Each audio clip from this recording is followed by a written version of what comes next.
ready for another lesson?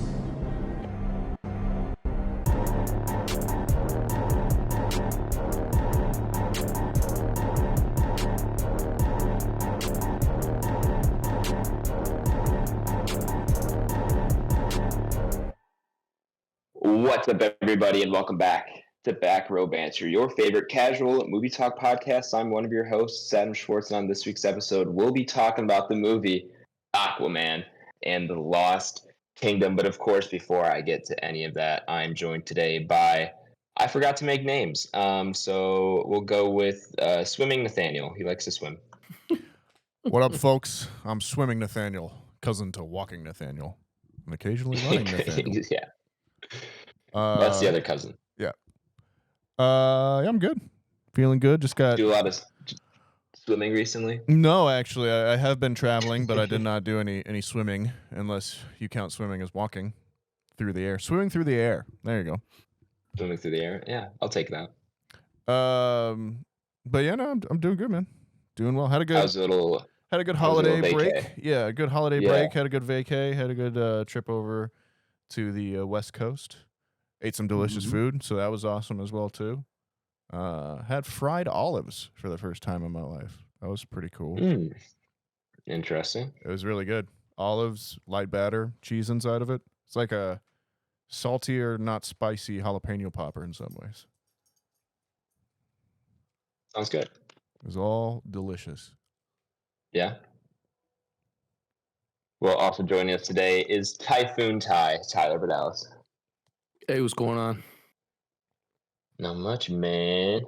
Did you guys hear about that tsunami that was, I don't know if it ever fully hit, but there was an earthquake off the coast of Japan, and they were sending out warnings. I haven't heard much since, so I don't know if it ever came to fruition. It wasn't a tsunami that like affected them as much. There were tsunami warnings, but it was an earthquake, and I think they said like 50 people had died so far. So like not too bad overall. Okay, and with that, I'm going to ask a question that's going to sound very naive. So help me out here. Tsunamis form from earthquakes occurring in the ocean. That is correct. Correct. Why do I feel like I only hear the term tsunami in Asian cultures? Like I've never heard that used like in fucking California, where the ocean's right next to California. Does that make sense? Yes. Or am I just tsunamis can hit California? Yeah. So tsunami, I believe, is an Asian word, and I think they are more prevalent in that area for where the islands stand on the tectonic plates in relation to each other. Right, for sure. So like the tectonic plate closer to the fault lines, I believe. Right. So the fault line that California's on is on the opposite side, the one over by the San Andreas fault line. So it's not in the ocean where it typically happens. Okay. So California does get rocked by earthquakes like all the time, right, but they occur inland rather than in the ocean. But like even when I was there over the course of the holiday break, California did have high wave warnings, and there was a couple videos going around of like people seeing like the wall of water coming up over the beach and like everyone having to run. I did, yeah. So I saw those, yeah. So like it does happen in California as well too, but it's not to the level of like where it was in Japan, like that one that happened a few years ago, where it just that's what I was gonna say. Like 10 years ago, I think it was 2011. Yeah. There was a big one that hit Japan the hardest, but then there was also warnings to Hawaii and California as well, because they kind of stretched across. And if I'm not mistaken, they may have had them like in the Caribbean maybe once or twice. Because I remember there's the earthquake in Haiti that was really bad. That was like 2004 or 8, somewhere in there. 2008 sounds right. But yeah. Now, again, completely uneducated on this topic as well, too, so maybe not the best ones to discuss I was just curious, but man. yeah. You all have more knowledge than I do, that's so I appreciate it. I think that's the knowledge that I've gleaned so far, so if folks know better, that's in line with my understanding as well, Nathaniel, so I don't think we can be too far off, but who knows, there could be a much better explanation. Australia, on the other hand, smack dab in the middle of a tectonic plate. Probably never going to have an earthquake in Australia.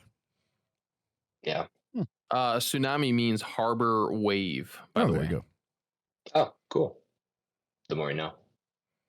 Asking about tsunamis over there, of course, is Big Baltic BlakeHolder. Hey, what up? What's going on, man? Good weekend of college football, am I right? Yeah. So yeah, I'm sure you enjoyed it, as I know we Oh, tapped in with each other. Was that Friday? yes, Friday. Yeah, I was just at the gym after work. I looked up, and then they were preparing for the Cotton Bowl. I was like, "Oh shit, I forgot that's today." And I shot Adam a Yeah. text, and lo and behold, my man's actually there at the game. So we talked about I that maybe a was. month ago. I was like, "Do you plan on going to the game?" And you're like, It was "Yeah, I it was don't like 2 know, weeks before that. thinking Yeah. about it." Yeah, and I was like, "Dude, fuck that, I'd go, bro." So that's awesome, man. Yeah, Got the it was dub? very, very last minute. Got the dub. Got the Yeah, dub. it was in that. If you watch the game, wasn't the most exciting game to watch. It was still No. exciting being there, but Oh, for from sure. an entertainment perspective, it was just a defensive battle the whole time, Yeah. which like aren't the most entertaining games. They're better when they're there because Mhm. you're still on the edge of your seat a little bit. But on Mhm. TV, I'm sure it was very boring for everybody watching. Yeah, it was But a then, little tough to watch on TV, but I'm a yeah, big enough yeah, football fan though, like I can watch that. But I'm sure the average right. viewer is like, The "No, average I'm not watching person this. was It's it's a 3-0 snooze at half." fest, right? Yep. And obviously, if you've got stakes in the game like I do, it's Right. a little bit different. But yeah, big fourth quarters. We were about to score right at the end of the third, so it like bled over into the fourth. It scored 2 touchdowns in the fourth to seal it. Ohio State did not score a touchdown the first time they've not scored a touchdown in 88 games, Yeah, I believe it which was is a long something time. like 8 or 9 years, something like that. Maybe a little bit less, but good game, good dub. Very last minute trip. It was my girlfriend's family all had tickets to the game, all 4 of them, and then her little brother got sick and wasn't going to be able to go, and neither was her mom. She was going to stay back and take care of him. And her dad had 2 tickets to spare and didn't want them to go to waste, and had some extra miles because he flies a lot for work. So he helped me out with the flight. Got down there, got to the game. Yeah, so very last minute trip. That she called me Tuesday night. I was on a plane Thursday morning. So Dope. That's dope. one of those trips. Yeah, it was a lot of fun. And then went from Dallas to Memphis for a few days with her family, and then now I'm back in Columbia. She had to come back for the start of her internship. So now I'm in Columbia until Sunday, which is why, listeners, I am on AirPods. If you cannot tell the difference in my audio quality, did not think ahead far enough to bring a microphone, nor do I really think I can fit one in my luggage. So we are rocking with the headphones today. So bear with me. But yeah, man, super fun experience to go to a bowl game like that. It's my only bowl game I've been to, because I know some people have been to more than others, of course. But always fun to see your own team up against and Ohio State too. I hate Ohio State, so it was fun. If there was any team I was going to beat, that Mizzou was going to beat, I'm glad it was them. But then also the semifinal games for the playoff were really good too, right? You watch They those were, games dude. at all, Blake? Yeah, man, Yeah. those were really good. I would say ultimately, I mean, for both semifinal games to come down to the final play, the easy answer is the committee got it right. Right? That's kind of the Right. easy thing. I do think watching that Georgia Florida State game is a little indifferent, and my parents were in Miami for New Year's Eve, and I think my dad said he was going to try to get to the Orange Bowl, so I haven't called him since then to see. But that's the only team where I'm like, I think you could have made a case. You know, what I mean, I think Alabama just happened to beat Georgia.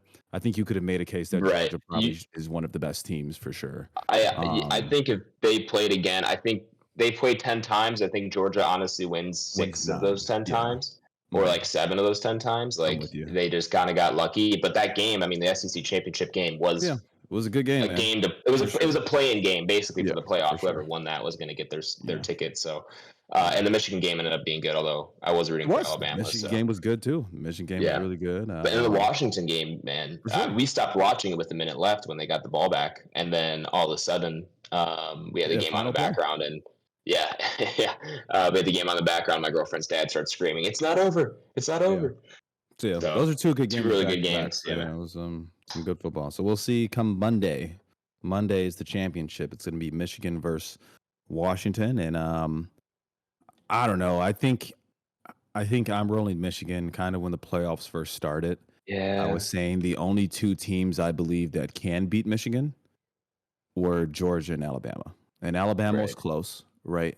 I think Georgia would obviously have a chance, but I ultimately don't think Texas or Washington have a chance at beating Michigan, in my opinion. So I'm we'll see. really pulling for Washington, but after watching those games and seeing Michigan's defense lock down the receivers in the secondary, and then watching what and they're going to run insane. the ball for like 240 yards on right. Michigan's secondary is insane, but then you counter that with like Washington's offense is pass game. And so like it's really going to come down to that if the the cornerbacks can lock down the receivers. I think it's going to be hard for Washington to score because their run game wasn't really what was getting them there in the Texas game. And I haven't watched a ton of Washington, so I don't know if they have a strong run game and weren't using it. But from my understanding and everything I hear about that team, it is their Penix Jr. and the receivers that are running that offense. They got 3 receivers who are pretty damn good. And they were making some crazy catches in that game, dude. I was like, they were making some crazy catches. Yeah. So, you never know. I think Washington's passing game seemed to be much better than Alabama's. So maybe it was just Alabama's a weaker in terms of like the defense being able to get the best of them. And maybe the Washington receivers are just that good and there's nothing Michigan can do. So it's going to be a good game. I think in my heart, I know Michigan's going to win, but I am definitely pulling for Washington. This all takes place after, the real interesting game, the FCS. I was getting ready to loop you in, Nathaniel. I was getting ready to loop you in, my man. My Montana Grizz taking on, what was it, the South Dakota State Jackrabbits? South Dakota State Jackrabbits. That's right. For what I understand, the Jackrabbits heavily favored, but they're a damn good program, Nathaniel. Yeah, they beat North Dakota State. Montana did, right? Who was like who is the Alabama? Sure, right, of FCS football. But like South Dakota State is now the Georgia of FCS football, right? And where it's they've not been the home best field team advantage. Probably like 4 years. Yeah, and it's right? not and home North field Dakota State's advantage. been the best team the past 13 years or so. But yeah, they've got an uphill battle. For sure. And neutral territory, which seems to be Montana's biggest kind of advantage, or one of their biggest advantages, is their home field. But we'll see. Yeah. We'll see what happens. I'm with you, man. I'm watching it though, for sure. How are you feeling it now? You confident or, or what? At this point, I'm just along for the ride. So we'll put $5 I never want to see again down on Montana and just let the boys roll, man. All right, man. We'll see. When is that game? Saturday. It's Saturday. I think it's at Saturday, maybe 2 or 3 o'clock or something like that. Yeah, okay. I'm sure it'll be on ESPN. It's ABC actually. I was about to ask. Do they get national ABC? broadcast? No way. Yeah, I think so. I think I was hearing it was going to be on ABC, January 7th. That'd be surprising. Not saying you're wrong. I could very easily be. Okay, I was like, that'd be surprising. I could imagine it's ESPN type of thing. It's got to be because that's Saturday. I think there'll probably be NFL games on Saturday as well because there's no college football. Oh yeah, you're right. So yeah, it'll probably be on ESPN. But yeah, if you can find a link to it, Adam. No, that's Sunday the 7th. Sorry, that's Sunday as well. Oh, it's Sunday. Yeah, that's the day I'm traveling. So we'll see. Maybe I can find a stream.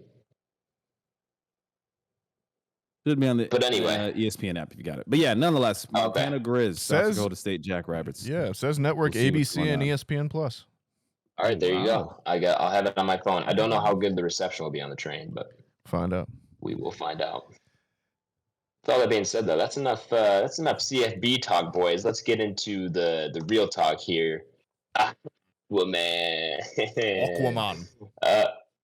Welcome, listeners, to the main review segment. Nathaniel, if the listener here is new or maybe they've just forgotten, can you give them a rundown of how the review segment works? What up, folks? If you're new or maybe you've just forgotten, how the review segment works here on Back Row Banter is it is split into 2 sections. There is the non-spoiler section, then there's the spoiler section. It's pretty self-explanatory. In the non-spoiler section, we'll go around the movie, or go around the squadron, talk about the movie, talk about its IMDb page, who wrote it, who's in it, all that good stuff. We'll then have to decide if we recommend the movie has to be a yes or no. There is no nuance on the internet.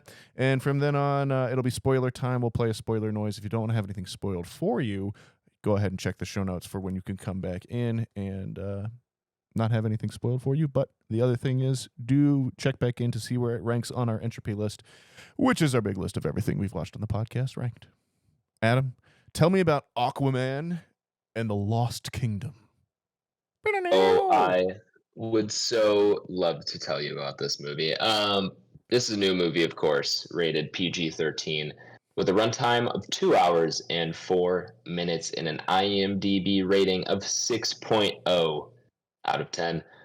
Directed, of course, by Mr. James Wan. Written by David Leslie Johnson McGoldrick.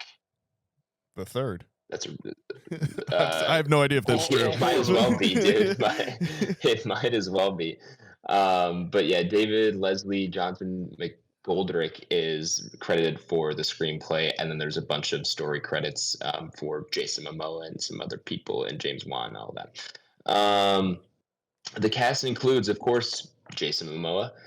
Patrick Wilson returns. It's been a while since we've seen him on here, but always good to see a familiar face. Yahya Abdul-Mateen II also returns. Also been a while since we've seen him.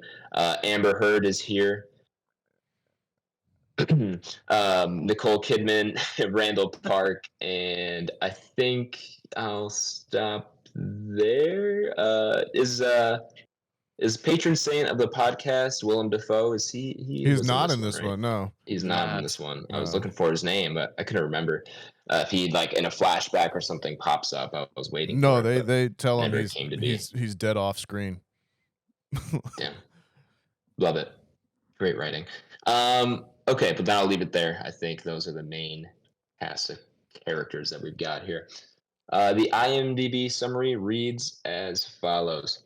Black Manta seeks revenge on Aquaman for his father's death. Wielding the Black Trident's power, he becomes a formidable foe. To defend Atlantis, Aquaman forges an alliance with his imprisoned brother. They must protect the kingdom. That's the longest. That's 4 sentences. These are usually 1 sentence. That's concerning. And very disjointed, just like this movie.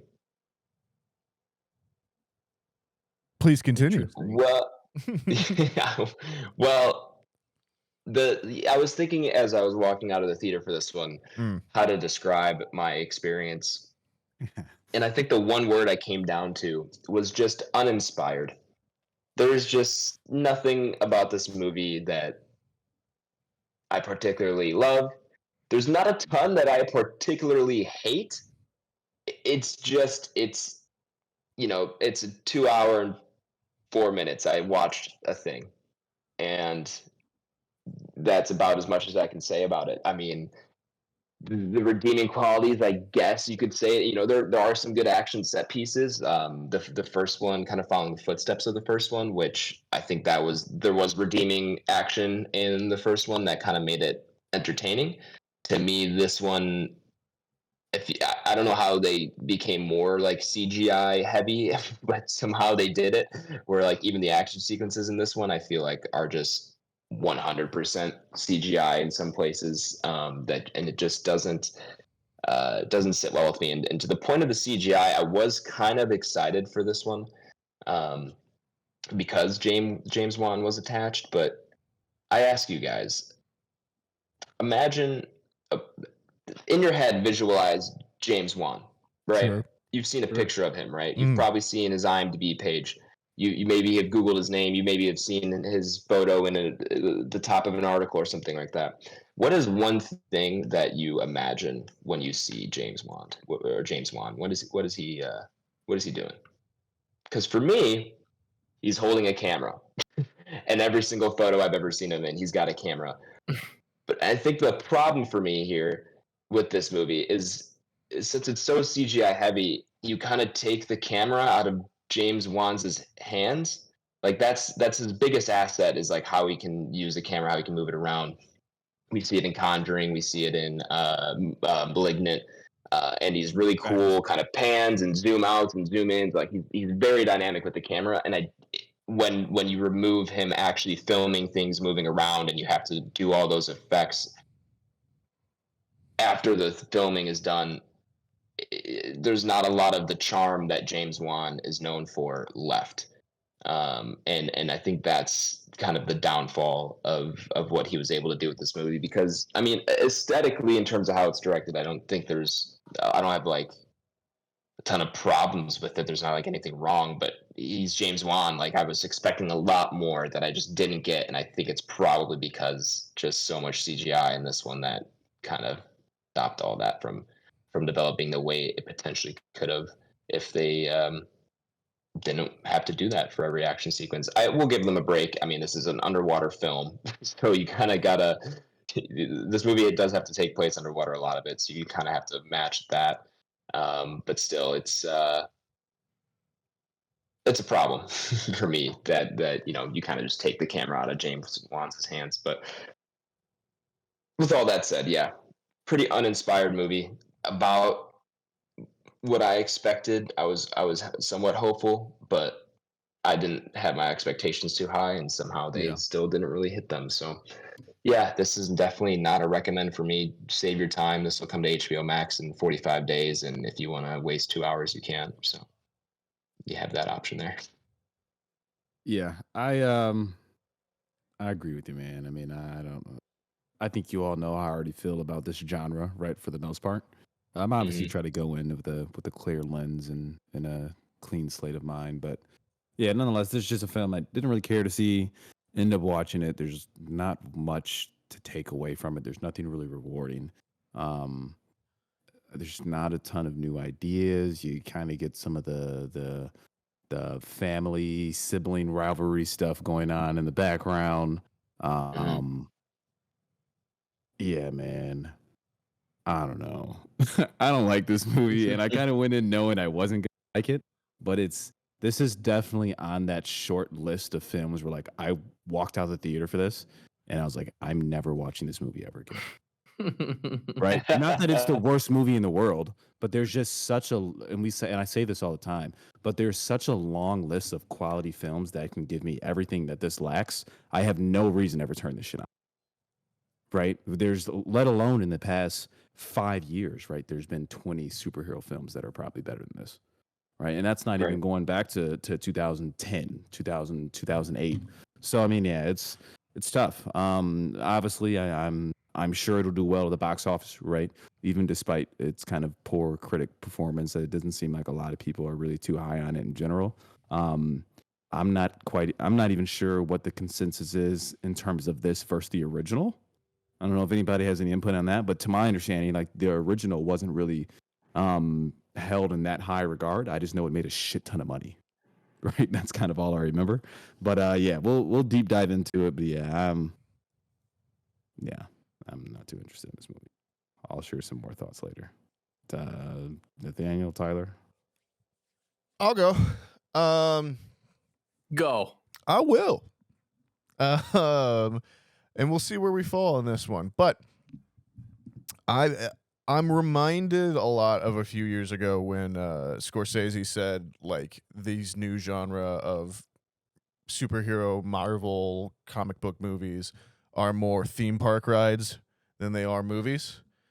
And I really feel like this one kind of hits that theme park ride motif that he was talking about. Now, I don't necessarily think that's a bad thing, and maybe it's because I just came off from being on vacation and actually being on a couple theme park rides. But I really didn't mind this one all that much. I think I went in with ridiculously low expectations, and it was okay. And it went beyond those. I think Momoa is just not the right fit. The movie is constantly trying to kind of find out what they want him to be. There's a few times where they try and make him a little bit more like Thor-like. There's a little bit more kind of like himbo-ish, like other things going on there as well too. There's clearly a couple bits where he's like just ad-libbing lines and that kind of thing. But I think Patrick Wilson's actually pretty awesome in this movie. I think he is. He's the best part about this movie. I think Black Manta actually fucking rules in this movie. Yeah, for sure. I agree. I think he's awesome. I think his design is really cool too, as well. I saw this in Dolby today, and I will say that like I've also talked to you guys where I don't have the uncanny valley like reaction as poorly as some people do, but this movie, the CGI in this one didn't bother me all that much because I could fucking see what was going on. somehow James Wan, excuse me, got them to actually color shade this correctly, and it's not just a black pile of smoke and garbage and like and gray screen everywhere. I can see what's happening in the action. The colors actually contrast with each other. I know where the camera is going and what is happening in the camera when it is moving. So yeah, I didn't have as big of an issue with this one as I was expecting. Absolutely, the dialogue's cheesy. Absolutely, there's like probably 10 to 15 times where like one character just speaks off screen and delivers like exposition, and that's just whatever. But that's just like kind of shitty big blockbuster filmmaking today in general. And I don't know, I felt like kind of similar to how I remember feeling after that most recent Transformers one, where I was like, yeah, it was 2 hours, but it was 2 hours that I wasn't super sad that I lost at the end of it or anything. It didn't really bother me all that much. And I will say that I feel like there's enough little James Wan touches in there that I was like, I like seeing him try and work his way in there in some ways as well too. I think he's You can tell it's him. Like, yeah, you're right. You can tell his style is still there. It's just, to me, not pulled off very well. It's the same thing. It's the same thing that I think happened with Raimi in the Marvel and the Doctor Strange too, where like you are limited because the studio is going, here are our big action pieces. We are going to go ahead and like make these ahead of time. You then come in and kind of fill everything else in around that. And I think that's definitely clear, but I would rather watch this than Quantumania again. I would rather watch this than some other things that have come out from Marvel recently as well too. So like, I don't know. It just it didn't bother me as much. I feel like Aquaman has like more permission to just be like crazier as well too. Like there's an octopus that's a spy in this. More things should have an octopus spy. Like, so yeah, I don't know. I think it was technically an octopod. Whatever it was, a cephalopod. Spoilers. Cephalopod. Yeah, I think it's cephalopod. Yeah, correct. But yeah, with you. That's kind of where I landed on it overall. Like I just didn't find it as offensive as I kind of was expecting in some ways.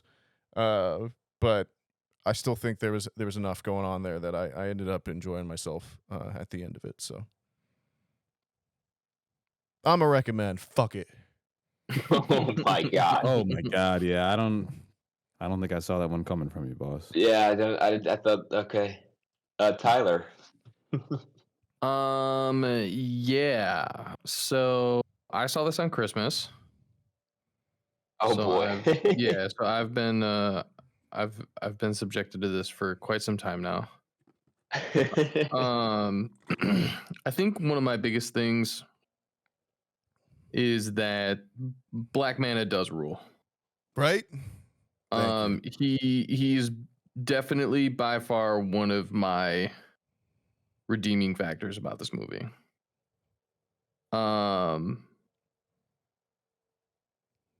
That being said, it's really not that great.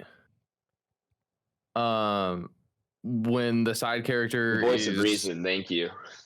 When the side character is the redeeming quality about the movie, it's probably not a good thing.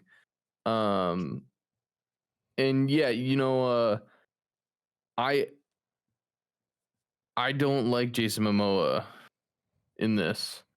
And the more he does this, it makes me not like him for other things, because then all I see is this. And I think he's capable of way more. And the fucking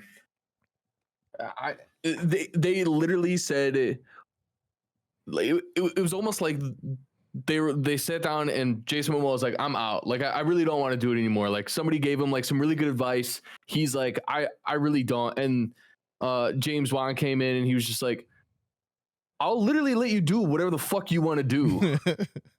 Like, you could just be you. You don't even have to show up in like costume. Just come dressed as you want to be dressed, and you're in charge. We'll just let you do the thing, whatever you want to do. And he's like, and he like gave one of his like wahoos and like they were off to the fucking races.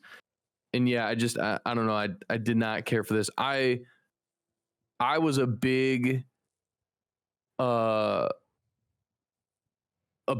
of the first one.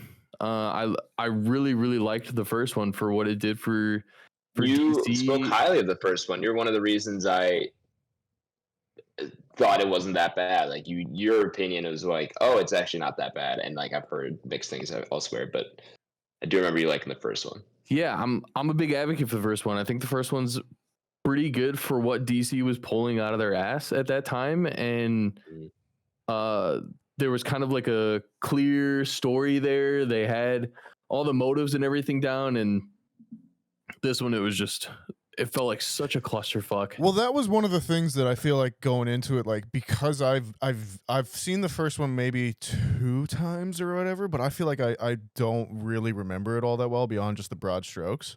So like I don't remember if like, or I don't have a good enough grip on that to feel like if this one feels like a natural follow up in terms of like the characters' developments and their own kind of attitudes towards things or whatever. But I found myself in kind of like the same place that I felt like during certain X-Men sequels, where I was just like, these could be a different universe of characters, but I at least know enough about them at this point that like this different interpretation of them doesn't really bother me all that much. But again, sure, I'm the outlier here.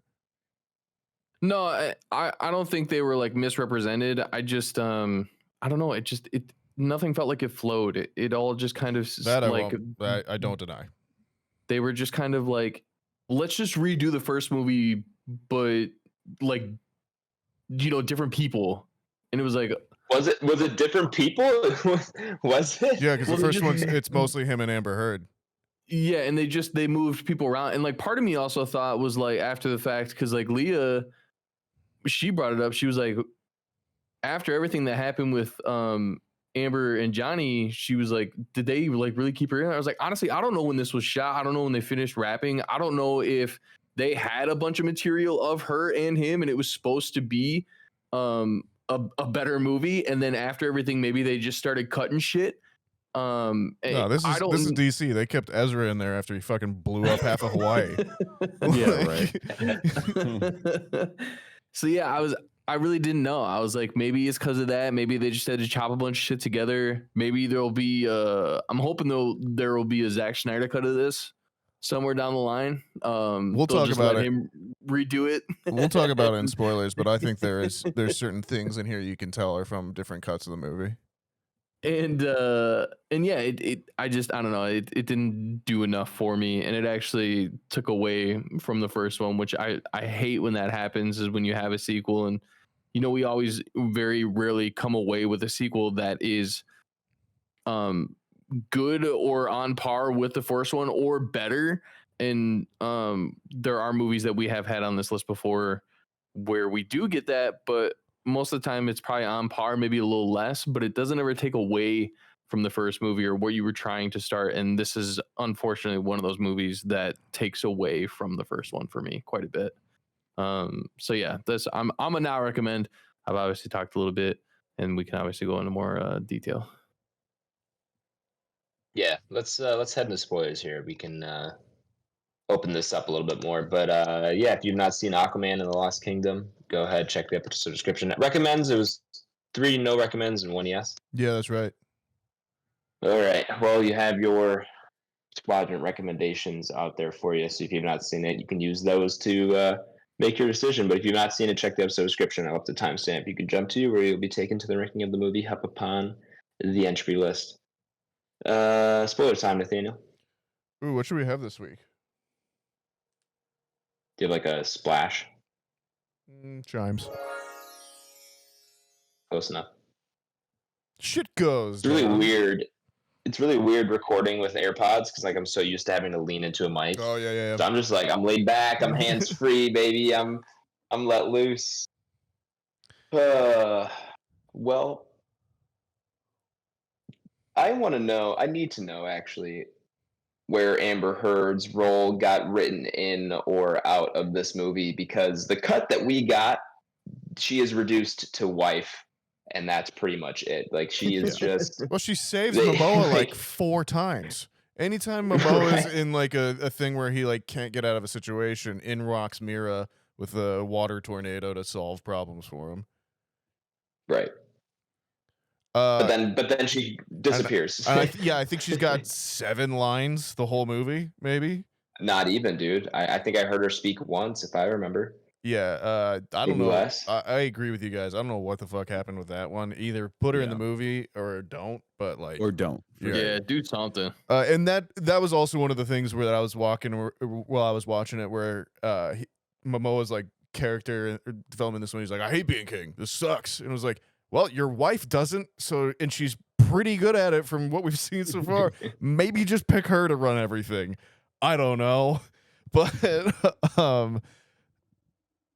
yeah, that was one thing there. I was like, the plot in this it's nothing. It's like I said, it's a theme park ride. It's not anything at this point. And like, again, that's fine. I'm fine with having movies like that if we get other good shit around it as well too. I'm not Yes. fine with having this be 80% of movies coming out right now. But for what it is and right there and what I saw, like, I don't know, maybe I'm broken by the system at this point, but like it just really did not bother me that much. Yeah, I think you have a point. We're all not or the three of us were not recommends, and like I said, I'm not a huge fan of this movie, but like the word I used to describe it was uninspired. You know, there's not a lot going for this movie. There's not a lot that blew my mind. It didn't push any boundaries in terms of like what we've seen in a superhero movie before. But at the same time, it's not like I've seen all this before, or I can get this other places, and there's not a lot here where it's like, oh, you need to see Aquaman: The Lost Kingdom. Like it's a movie, like it's fine, but I would genuinely like recommend watching this movie for Black Manta and Patrick Wilson. Like, like both of them, I thought were. I thought, don't think they do enough. I agree with you; they're the best parts of the movie. I but thought to me, it's not. It's not an attraction I'm gonna go see. As a collection of like scenes, I thought the Patrick Wilson, Jason Momoa buddy cop comedy that we had in the middle of it was pretty fun. And then anytime Black Manta was on screen, I love that he's just a hater. And like that's just his whole thing. And like he like shows up in Atlantis, he's like, "Oh, you're banging his wife now too? You suck, bro." Like Black Manta was the best thing about it for me. I thought Yahya Abdul-Mateen rules. He should be in more things. And he is good. Yeah, I thought he was I was just waiting for him to pop up every now and then. Yeah, he's dope. Patrick Wilson, man. They should You also go be ahead, in Ty. more You go things. ahead. I was just gonna say, yeah, like I said before, he was like just such a redeeming factor for me, and I have such a love for Black Manta as a character. And when you find those actresses or actors that can fill that spot and just fill your vision so well, it just makes it that much more appealing when they're on screen. And again, that's such a downfall for Jason for me. And I wish he really was that guy, but I just don't see him as Aquaman, and it sucks. But yeah, dude, Black Man is so sick. Costume design is so fucking good. Yeah, agreed. The fact that he is a fucking hater is fucking awesome, and he sticks to it, like to the point where Aquaman's like, "I'm willing to save you," and he's Right. like, "Fuck no!" Like, Yeah. I'm dying on my fucking hill, bro. I know what the fuck you did. And like that shit, like I fucking love that shit. Like just the conviction in him and the character alone, like it was so good.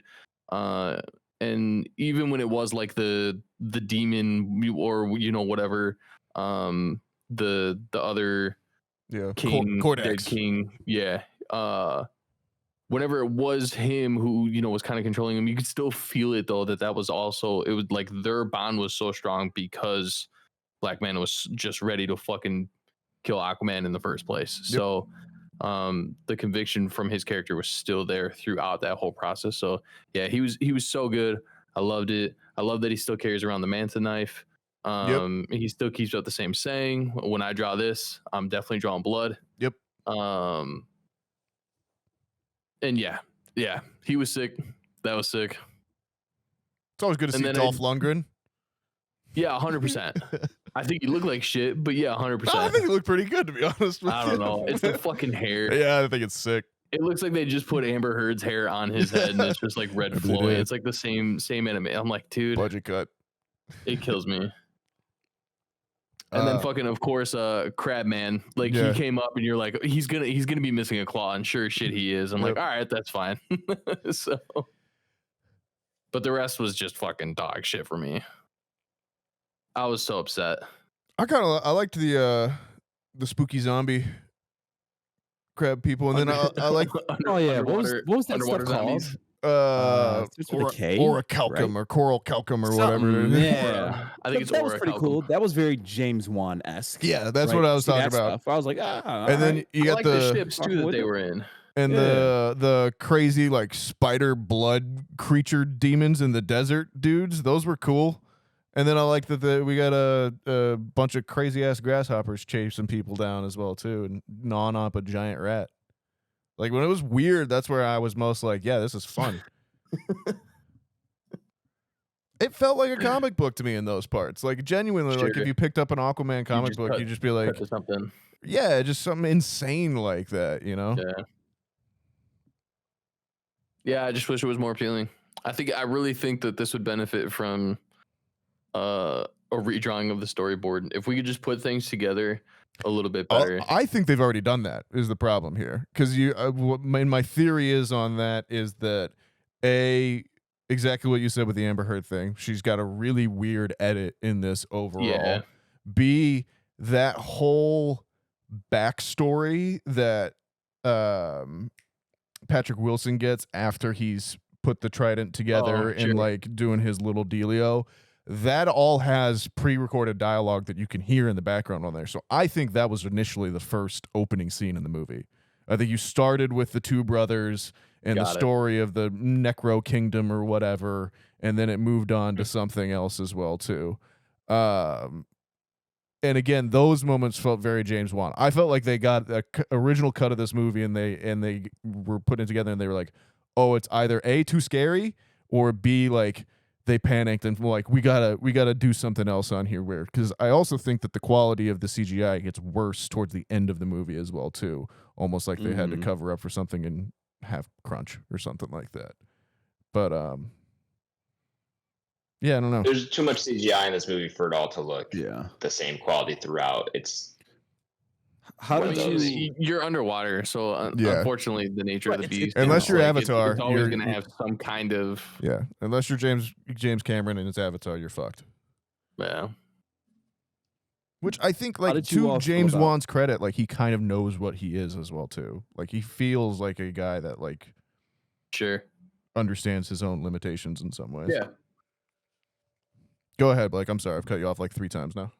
No worries, brother. I was gonna say, how do you all feel about like the sibling rivalry, right? They kind of have going on, and or kind of the fight, and at the end, it's got the cliche like I know you're the same person deep down. It's like one of those things, you know. Like I fucking hate stuff like that so bad. Maybe that's just like the bitterness in me, but like, how did you all take that stuff? Does obviously have the fight resolution.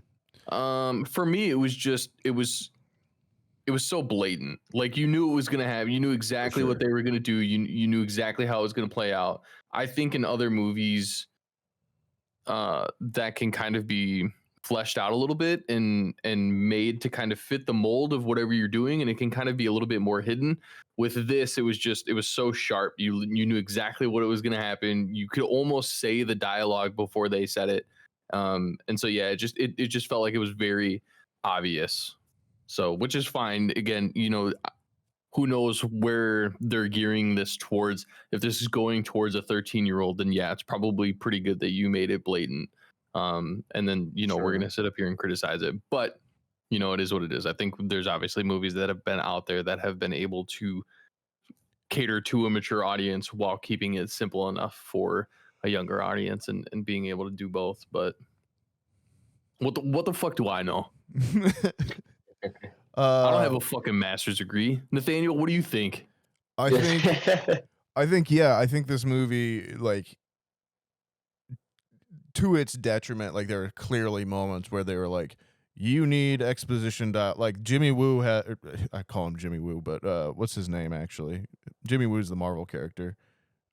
Shin in this movie. James Wan? Oh. No, the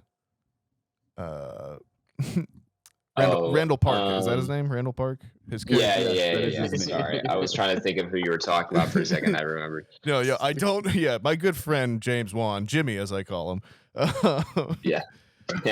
No, I think he has like 4 voiceover like points with the captain's log or whatever that are clearly there because the studio at some point was like, people won't understand this unless you give that to them on a plate, and so they put all that in. To Blake's point, I think the brother stuff between Patrick Wilson and Jason Momoa is it's cheesy on the nose. You could see it coming from a mile away. I mean, that I think for me, like the skeleton of this movie is quite obvious to look at.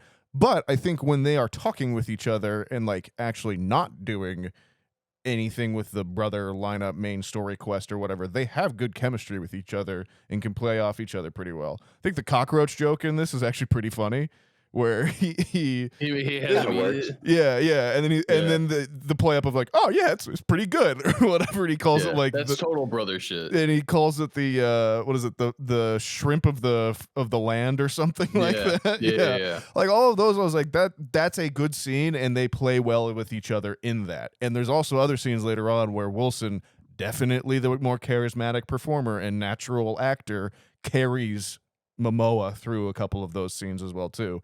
And like I enjoyed watching that as a viewer, and I guess as a film master's degree humble brag guy.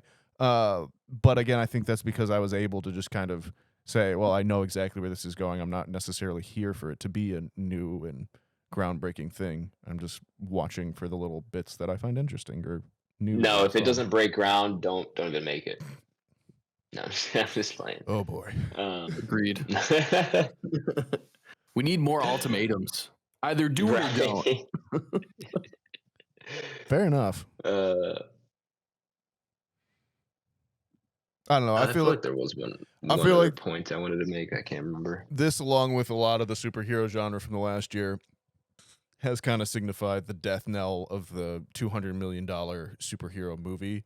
With the exception of like, I'm sure Avengers in a few years will be also huge or something like that as well too. I think you'll still get superhero movies. I think what it'll be is they're going to have to be smart about them again. And I think what's been emerging like in the news recently and stuff about how these movies get made and why they cost $200 million, where they're basically putting the movie together on the fly and then test screening, and then figuring it out as they go, and then going back to add more things in later and stuff. Like that's the stuff that all adds up to the cost. If you earlier this year with The Creator, if you know what you're going to do ahead of time and have the shoot locked and the script locked before you're going in there, it costs a fraction of what these other movies cost at the same time as well too. So I think there is a change coming in a lot of that kind of stuff. I think the box office is showing that. I think us as casual moviegoers, our response to that, overall is indicative of that as well too. To Blake's point, I didn't want to go see this movie when we said it. Like earlier in the week when we were texting about if we were going to go and do this movie or have to take the week off and watch Ferrari instead, Tyler and Blake were like, "Yeah, I've seen it. I've seen it. I have to talk about it, otherwise it will be wasted on me," basically as well too. So that doesn't bode well. But I wasn't as offended by it as I nearly could have been, I think, as well too. So to wrap up my point there. Valid. All right. Well, we said all we need to say here. Anyone else got any big points? Topo rules. What did you say? I said Topo the cephalopod rules. Oh, okay. You know his name now? Okay. Yeah, bro. You weren't listening during the movie. I guess I wasn't. Well, maybe that's why you didn't like it. Over about a week ago. Yeah. Week ago. Sorry. I saw it 4 hours ago, so we're fine. Yeah, so you're much fresher on I'm this a little fresher than you guys. Makes sense. Yeah. Fresh to death. Well, with all that being said, welcome back, all you octopods or whatever the hell they were called. Cephalopods? Welcome back, Cephalopods. cephalopods. For those who skipped over the main review segment, or sorry, the spoiler segment. If you, wow, I'm all lost here. We're gonna go ahead and throw up Aquaman and Lost Kingdom up upon our entropy list. For those of you who do not know, the entropy list is Back Row Banter's official list of all the movies we have reviewed, regardless of genre, regardless of anything else, all on one fantastic list. If you want to see the entry list for yourself, you can do so by checking the episode description. Entry 171 upon the entry list, fellas. 171. Nice little palindrome we got going on. All right.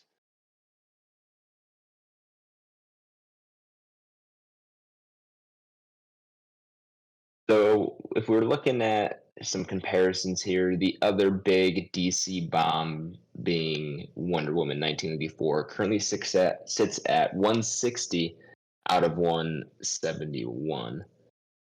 I don't think I'm going quite so low, but we're staying in that realm. You know, we're staying in what's the lowest zone in the ocean called? I don't know. I think I know where I want to go. I studied oceans in like middle school, but don't know the name. Can't remember. Where are you putting it? Oceanology? Would that be the term for that? Yeah, oceanology. Yeah, I did some. I think I've told you guys maybe a little bit about the science Olympiad thing I did in middle school, and one of those was oceanology or oceanography. I think it's oceanography. I think that's what it is, something like that. But, yeah. But we learned about all the zones. You have your abyssal zone and all Let's that. name the zones. The zones. Sorry. Is that a Pavlov trigger for you? I didn't know. It's Finding Nemo. Let's name the zones, the zones, the zones. Let's name the zones of the ocean and sea. That was actually a good one. That's a good callback. Okay, for sure. I'll always all right. stand up for Mr. Ray. What zone are you putting into that, Ty? Thanks, Daniel. I am going to be at, because I don't hate this thing, but it just obviously doesn't do it for me. It's definitely not as bad as Wonder Woman 84. But it's really on par with Quantumania. So which currently sits at 140. 140, yeah.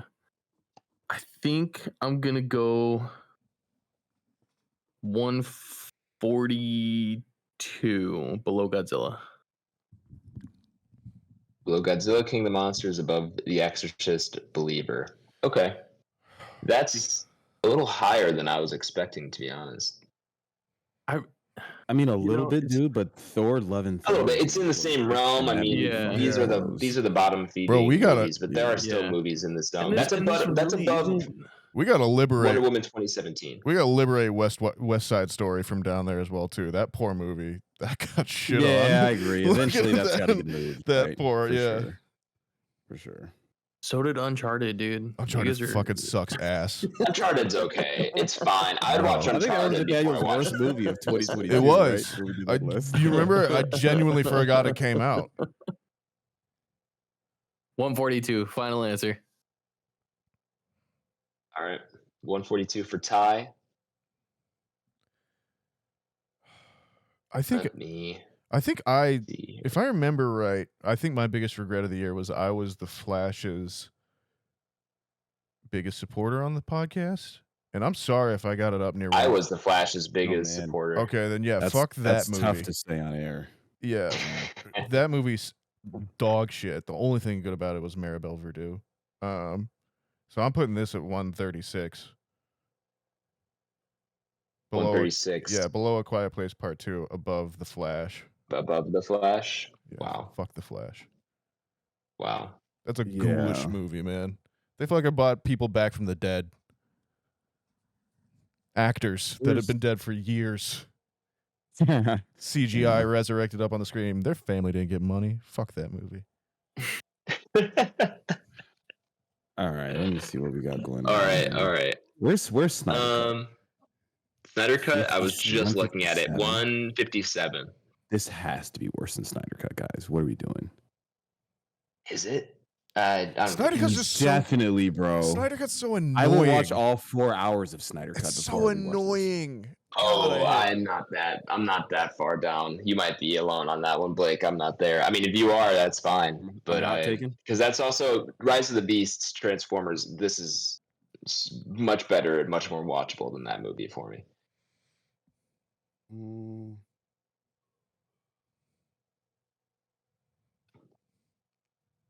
Yeah, I think No, but I'll yeah. probably be the lowest on this Go guy. for it. Yeah.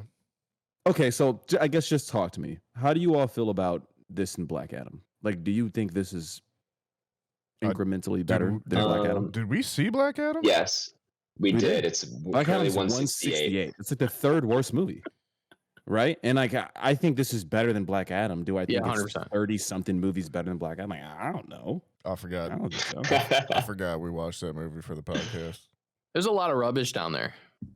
There is. But we really King of don't. Staten I mean, Island if is you look another at one like that the doesn't deserve to be that whole, low. if you look at the whole collective, we very rarely put shit down there. Yeah. It's like it's the same stuff's been down there for quite some time. Yeah.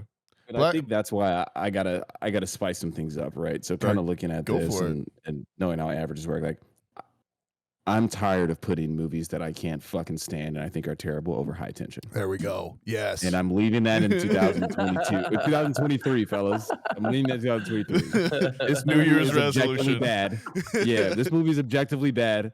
The ceiling is immediately 166, one below Yes. High Tension, right? I feel So that's where that's where I'm working at. Do I like The Purge more than this? I would say yes. Do I like Snake Eyes more than this? I would probably say no. So I'm going to go ahead and put it at 167. There we go. I feel like 167. Okay. to reference a better movie, I feel like the bit in Dark Knight where Joker hands Two-Face the gun and he's like, introduce a little chaos in there. Like, Blake, put it below High Tension, bro. I have to, guys. I'm rocking with that the rest of the year now. If that shit's bad, that's the ceiling. I like it. That's funny as fuck. All right, I've also found my spot. Just because I think it fits the level of like it's watchable, but would never watch it. I'm gonna put it at one between two spots. Do I want to put it above or below the Tomorrow War? I'll give it its little credit here. I'll give it above the Tomorrow War. So I'll put it at 153, below Reminiscence, and above the Tomorrow War. Just because I think it's a good zone for that movie. It's below Wonder Woman 2017, above 1984, kind of in the same realm of Snyder Cut and Transformers, where I never plan on watching them again. So yeah, I might have. What is everyone's rankings again? I was 153. Somehow my my calculator messed up. 167. Oh, you were doing all this math off the top of your head the entire time? No, I use my calculator every episode, but it messed up a little bit. Tyler, where were you again? I have to look. I think it was like 142. You were below King of the Monsters, yeah, 142. And I was And- 136. 136. I'm offended that the Flash is that high up. I'm offended. It's not that bad. That movie gives sucks us an average- balls. It's not that bad. 149.5, meaning we would tie break it with Venom Let There Be Carnage. I'm below, down for this sure. being. I don't know, man. I was gonna Actually, say pretty bad, too. dude. Yeah, I that think movie's I'm not gonna put good this above either. it. If I'm comparing them right next to each other, Yeah, I'll go Aquaman. I'll put it above for sure. What is it? That's actually Venom- not that hard Venom for me. 2. It's Venom Let There Be Carnage. They're kind of on par. That's Okay, tough. I was gonna They say are. It's a good. But the Yeah. entry list is working out, man. It always has a way. That is a good battle. I'm gonna go to this one Yeah. because there is a spy octopus, and we have Nicole Kidman in a fish costume the whole time, which is also just objectively funny to me. So, Sure. and Black Manta's cooler than Carnage. Yeah, that's true. That is I true. gotta- You got me on that point. Yeah, that's fine. You can go above. That's a good sell. Speaking of which, I feel like I need to revisit the Candyman with him in it as well too. Good call. That is one I should try to rewatch for sure. We were pretty down on it first time around. Yeah, I remember it just it's good for about 90 minutes. Then like a lot of horror movies, it falls apart in the last 10. Right. And the They try. The original's just dope, awesome as well too. If you guys haven't watched the original Candyman, I'm not, so maybe Of I'll course have I to give that a have, watch. man. But Original yeah, Candyman. I'm is fucking awesome, dude. I was gonna say Yeah, I'm not for sure. referencing Blake in that. Love in that point. original Candyman. It's like a Chicago movie through and through. Yeah, it's a fucking classic. so I think good. you'd like it, Adam, for sure. I think you'd come. I out might with save it for next Halloween. I'm not sure. in a horror mood Yeah. right now. I'm in an anime kick, so Ooh. Nice. we're sticking that through. But yeah, cool. So we're slotting it. We said above. Is that the final ranking? Yeah, above. Above. Okay, so Aquaman and Lost Kingdom is slotted in there at 149, below Wonder Woman 2017 and above Venom Let There Be Carnage. I feel like there's a divide there, man. Wonder Woman 2017 is much better than this I agree. movie. The fact that they're right next to each other is kind of... I think Wonder Woman 2017 should be moved up a little bit at some point, but maybe... I don't know if I'm desperate enough to use my yearly amended... yearly... whatever you want to call it... fix on that. We'll The see move, when that the time big comes move. around. Your mulligan. Yes, the council hearing. Cool. Well, we've got that all squared away. For our next review, though, we'll be watching a little movie, a little A24 flick called The Iron Claw. You may have heard of it. You may not have heard of it. All I know is you know the guy who's in it. It's Zac Efron in the lead. I'm excited. I haven't really seen... I've just heard talk about this movie. I haven't really seen a trailer, and I plan on keeping it that way. I want to go in kind of blind. Yeah, I'm with you. Good. Because I am Yeah. MMA adjacent, I know the backstory of these guys. I have nothing. Yeah, I don't. So this is it Foxcatcher-esque, Nathaniel? You talk about in like kind of the storyline. Foxcatcher's definitely, I think, more cerebral. This one's just more kind of like well, you'll see. There's a what I'll say is like there's a curse on the family, basically. Okay. That kind of thing. All right. Gotcha. All right. So yeah, check out Iron Claw and join us for our review of that next week. Are we good to get out of here? We're running a little long on If you time. want. Do we want to do a quick what we're Whatever watching? you guys We can want. go Don't around. matter to me. I got one movie I know Actually, I we're right watch. over. Yeah, I was gonna say I got. Yeah, let's do one quick run around. Alrighty. Tyler, what were you saying? What movie did you Yeah, watch? I did a rewatch of Mad Max Fury Road, Oh, and it was yes. fucking sick. It's got me so much more hyped for Furiosa, and I just hope that we get somewhere close, and I'll be really happy. And I know it's high expectations, but No, yeah, fucking it's- Fury Road is so much fun, dude. And George Miller, we trust, baby. Yeah. I also watched a movie this week. Came out recently. Called Saltburn. If anyone has heard about that yet. I've heard of it. I heard about that. That's the Amazon Yeah, joint, I was right? about to turn it on. Yes. other night, honestly. It's written and directed by Emerald Fennell, who also did Promising Young Woman from a few years ago. I think that was 2020, maybe. But it's about two boys at Oxford, and one of them kind of like goes to the others. One's a poor kid that's there on a scholarship. The other one's a super rich guy who's there because his family can afford it. And the poor kid goes home with him one summer, and things ensue. So it's. I understand what it's going for. There's a lot that there's to like about it in terms of definitely production design and everything like that. But this one was a little bit of a miss for me in some ways as well too. And another thing that I've discovered is that I just really hate the cinematographer that they use on it. He's also done a bunch of different stuff, like one of Adam's favorites, La La Land, and most of other Chazelle stuff. Fight me, Nathaniel.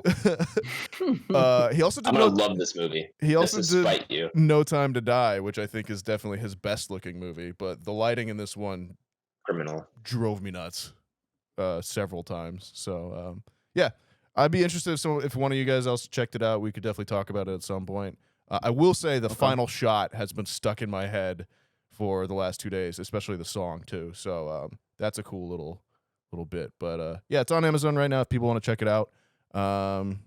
See what you think. Cool. It wasn't gone yet. Blake?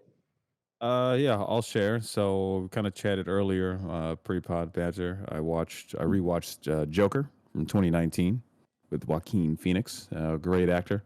Pretty good movie. As Nathaniel kind of harped on earlier, I think it was definitely one that was catapulted at its time. Where I don't think it's like a great movie, right, or an excellent movie. It's not my all-time favorite, but it's a pretty darn good movie, especially once you start comparing it to the rest of the DCEU. That thing is like light years above a lot of shit in that universe. It also has Zesty Beats, which I totally forgot about until I watched it. So yeah, cool, man. Overall, liked it. And then I want to say it's really the only meaningful thing I've gotten to. Yeah, that's it. I'll say we'll talk on that. And then outside of that, just some football. The Ravens are rolling. Yeah, they are, man. Like, yeah, man. Which is hilarious to me because I remember after like week 3, you're like, the Ravens are so bad right now, dude. Like, yeah, you're so up and down, but then I think since then they've been like 9-1. Yeah, they're fucking rolling right now, man. So I'm excited for that for sure to see where They're that hot goes for sure.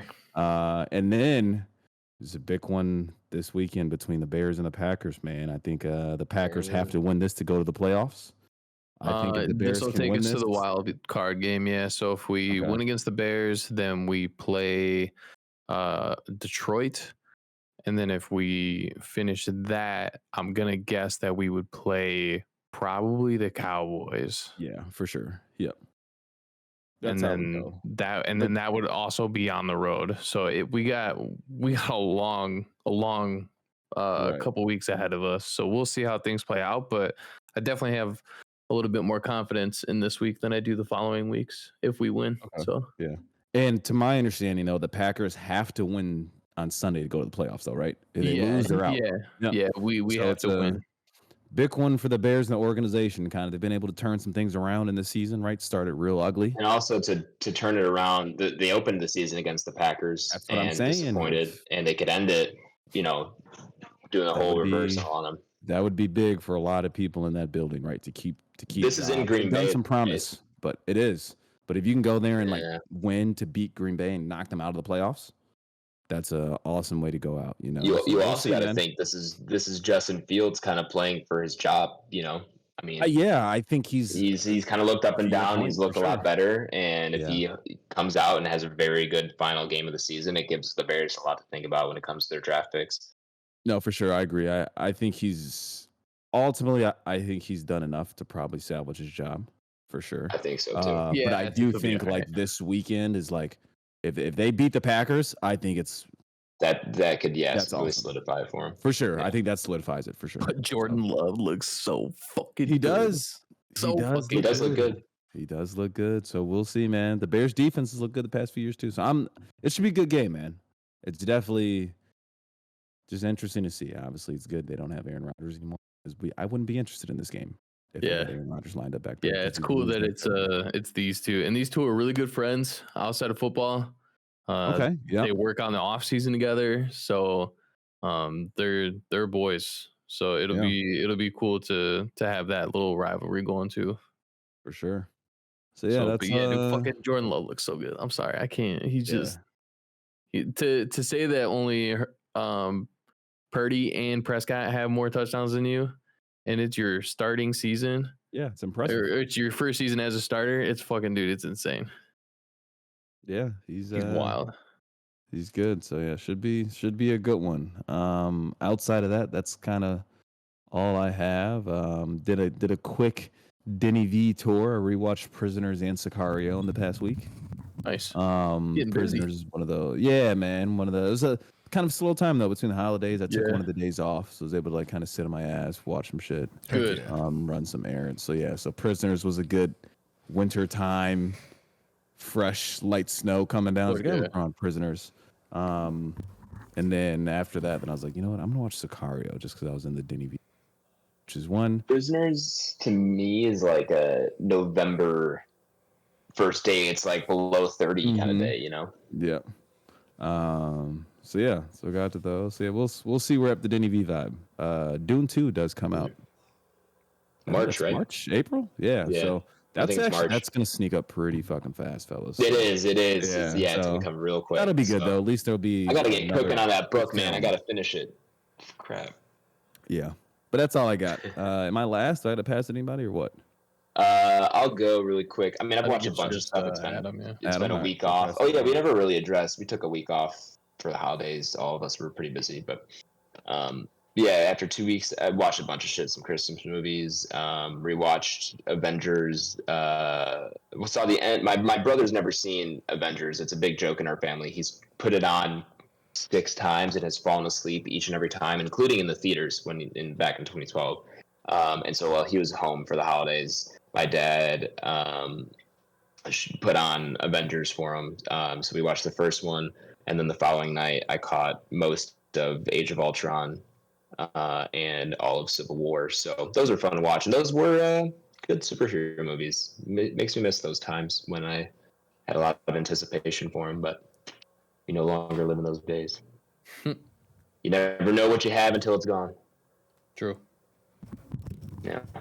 Oh, and then me and my girlfriend, I showed her John Wick. She's never seen John Wick, so we watched the first one last night. Yeah. How'd you Never like the seen first John one? Wick, and you knew that before you started dating?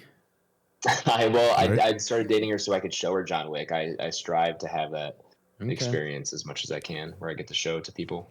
And then we watched. I think we're gonna watch the second one tonight. So Nice. But I paused it. You see his watch for like a split second, kind of a close up. I was like, "Hey, you see that watch right there?" Yeah. Yeah. So had a fun moment there, but Just skip straight to 4. you don't think 3? No, skip 2 too. Just go straight to 4. You gotta watch them. Oh, 1 to 4. Yeah. You gotta watch them all. Fine. I want to do a watch. And that's at least a franchise that like none of them completely fucking suck. No, they're not. Yeah, that's one where like every single one is entertaining. It is true. There's not a bad movie in the franchise. The third is the weakest, but it's not bad by any means. Actually, I think I like 3 more than 2. Thinking back on it, We're not getting everyone into this. doesn't like 3. Yeah, we don't have to get into this. Let's get out of here. Let's get out of here. I agree. All right. Well, listeners, do us a favor and share the podcast. Share with a friend, a family member, cephalopod that you might know hanging around somewhere. While you're doing that, make sure you follow us on Twitter at Banter Row, on Instagram at Back Row Banter, and our YouTube is just Back Row Banter. Please go subscribe to us there, even if it's not your primary place of listening. BlakeHolder, where can the people find you at, my man? Yo, Letterboxd, BlakeHolder. I'll be on there logging some things, rating them out of 5 stars. PlayStation, Xbox, Mr. Water Cooler's on there playing Mortal Kombat. I have made the change to a new character in Mortal Kombat. Ooh. I was playing, normally I was playing with Katana, so I played with Katana and Jade the last like 3 Mortal Kombats. Jade's not in this one, but she's just not up to par, right, in this game, fellas. She's not meta, as they say on the internet and the gaming kids these world. days. And so taking a lot of L's that I probably should not have been taking, right? Fair Because enough. you guys know in video games you play the best character and then you laugh at everybody else who doesn't do it. So I had to upgrade a little bit. Didn't quite go to the best character. So for Adam's point, I did not go to Omni-Man's in that S tier, right? I didn't sure, go to sure, sure. Omni-Man. I was just about to ask if you were gonna go move over to Omni-Man. He's good though. Close. I may try Homelander when they, which I believe is like 3 months from now. But yeah, went to another character. Like, he's an OG ninja. Rain is his name. Oh yeah. So yeah, the purple ninja. That's back when Yeah, they were yeah. all just color palette swaps. So yeah, nonetheless, have a little more success with that. So that's where I'm at. Yeah, we'll pass it to. Let's go to Tyler. You can find me on Letterboxd and Instagram and X, all at Tyler Vidales, VIDALES. Nathaniel. You can find me on Twitter and Letterboxd at Enes Gingrich, or on Instagram, Nathaniel G92. Sandpiper Tapes is my other podcast. Is that it? My last one? Adam? You can find me on Twitter at H24, on Letterboxd at H, and on, I think that's all I'm plugging these days. So used to going to Twitch, but we're not plugging that right now. Yeah, I think that'll do it here for episode 174. Thank you all for listening, especially if you made it this far into the episode. You're my favorite type of listener. We really do appreciate it. Join us next week for our review of The Iron Claw, and we'll BRB. Be excellent to each other, everyone, and we'll BRB. Thanks for stopping by. We appreciate you very much, and we appreciate you listening, and we'll BRB. Thanks for listening. Thanks for the support. We'll BRB.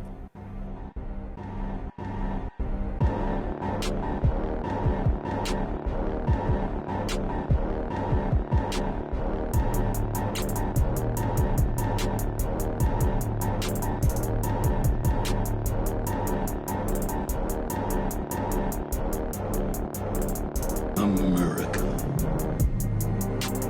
Ready for another lesson. Speaking of which, guys, I had an idea for pre-pod here that I could talk to you guys about, because I was just in Disneyland, obviously, and so if you wanted to, I started after I was there for the first day or whatever, I started just collating things that I had overheard in line while waiting. One of the more interesting things that, to dude. do, though, for sure, is I the small love that, snips of dude. other people's conversations. Absolutely, Hilarious. absolutely. So if you guys would have a phobia of answering FaceTime calls or anything in public. Like, I just don't want people listening in on my conversations for that very reason. So if you guys would like, I thought I'd go over a couple things that Please. I overheard in line. Okay, so first and foremost, I'm going to start this off with saying lines in general. I'm thankful for Disneyland, OG Disneyland, because they actually do it right, where you can book those fast passes or whatever, but you have to physically be in the park. So you can't book ahead of time online or anything like that. You have to be in the park and on your phone and like do that. Secondary, I don't know where you guys land on this, but to me, line jumping is a sin, and you should be fought, basically. Yes. It should be like criminally punishable. Okay, good. So line jumping, that's cutting, right? Right, like straight up cutting. Now, Okay, yeah. Where what has started happening is this epidemic of people that will like send one family member in line, and then they'll like go and get food and then come back and go up there and like sit there. And That's something more like acceptable to me. Okay. So I was gonna say, where do we draw the parameters? So this is right? what I was talking about. Here, fellas. This is what I was talking Yeah. about. This was something that we were thinking about. So one, I think it's based on how long the line is. If it's like 45 minutes and above, like man, you are pressing your luck. And so my solution to this, because it happened to me a lot, where this was like probably 7 to 8 times while we were standing in lines where this happened. My solution is, it is acceptable if you want to do that. However, you get 2 options. Every person that you pass in line gets to either A, open palm slap you in the face once, or B, if you don't want that, they can go through your phone and delete one contact.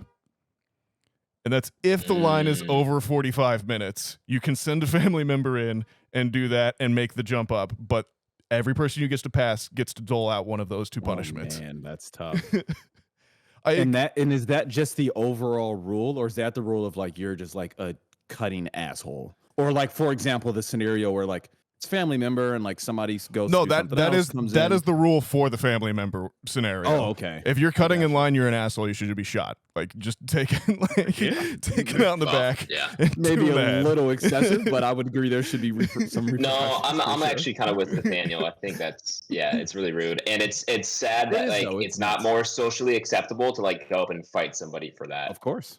But it's also, from my experience, the people that cut are not people I want to fight. Like they know they can get away with it because they're gonna be bigger. Which is where the family thing comes in, because then it's like you get like the like socially awkward. Right. We're like, oh, that's my family up there. Like, you know, it's me, and then I've got the little kid with me. So, like I said, That's the cover though. My I don't care about that. My new rule is you are perfectly allowed to do that and send the family member to do it, but there are consequences. One of which is open palm slap by the face by everyone who you cut, or they get to delete one contact from your phone for each person that you cut.